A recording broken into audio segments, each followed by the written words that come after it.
جس دن تمہارا باپ ماں کا سایہ اٹھ جائے گا، میں رب کعبہ قسم کہتا ہوں زمانے ترس جائے گی ماں باپ کہنے کے لیے، کوئی نہیں ملے گا باپ جیسی محبت کرنے والا، ماں جیسی محبت کرنے والی۔ ماں معاف نہ کرے نا تو اللہ بھی معاف نہیں کرتا ہے۔ جب تک ماں ہے اہمیت کر لو، جس دن ماں چلی جائے گی نا تمہارے آنکھ کے آنسو پوچھنے والے کوئی نہیں آئیں گے، کوئی نہیں آئیں گے۔ تمہارے کوئی رشتہ دار بھی آئیں گے نہ کچھ وجہ ہی سے آئیں گے۔ دنیا میں پہلی محبت ایسی ہے جو ماں بغیر وجہ سے محبت کرتی ہے۔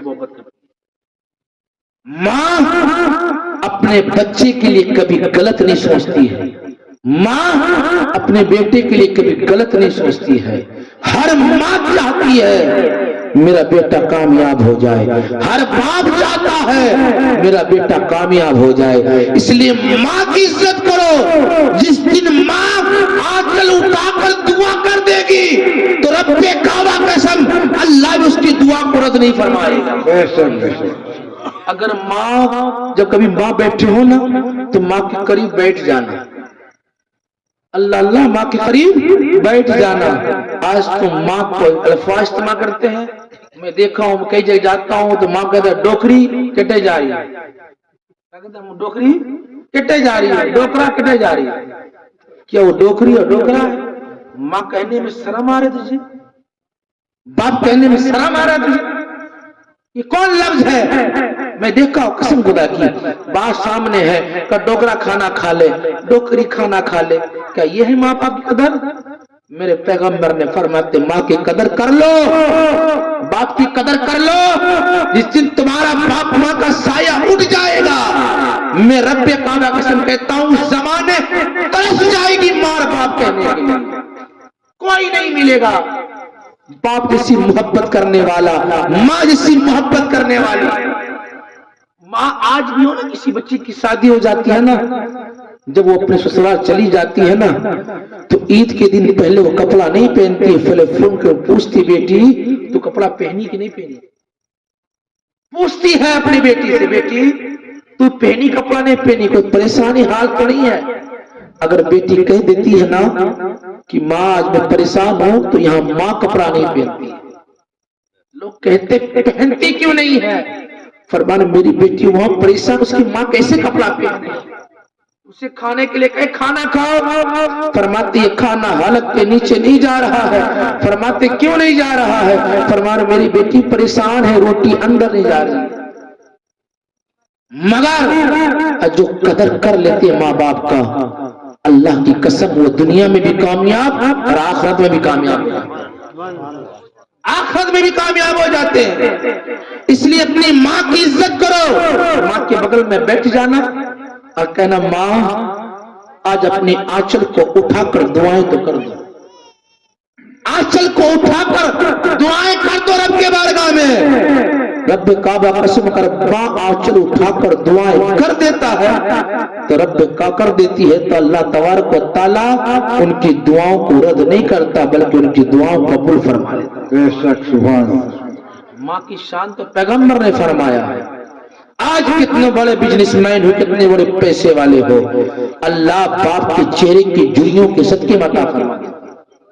جو باپ ساری زندگی تمہاری کامیابی ہونے کے لیے اچھے کپڑے تک نہیں پہنے، پھٹے ہوئے لباس پہن کر، ہم نے دیکھا عید کی نماز پڑھتے ہوئے جب اس سے پوچھا کہ تیری پھٹے ہوئے لباس کیوں پہنتا ہے، تیرے بیٹے اچھے اچھے کپڑے پہن کے آ رہے ہیں، تیرے بیٹے اچھے لباس پہن کر آ رہے ہیں، تیرے بیٹے چمکدار لباس پہن کر آ رہے ہیں، اچھے لباس پہن کے آ رہے ہیں، تو کیوں نہیں پہنتا؟ باپ بول پڑتا ہے اگر میرا بیٹا پہن لیا اچھا ڈریس، اچھا کپڑا، وہ خوش ہو گیا، اس کا باپ بھی آج خوش ہو گیا۔ اپنے لباس کو اتار کر کے اپنی ضروریات کی خواہشوں کو ممور کر رکھ دیتا ہے، باپ بیٹے کی خواہش کو پہلے پورا کرتا ہے۔ جب بیٹا مانگ لیتا نا بیٹا باپ پاپا کچھ دو تو باپ کو ٹینشن لگا رہتا ہے کب ہو جو اپنے اولاد کو پہلے دے دوں، پل کی خواہش پورا کر دو۔ یاد رکھنا باپ اپنے بچے کے لیے ہر زمانے میں امیر ہوتے ہیں،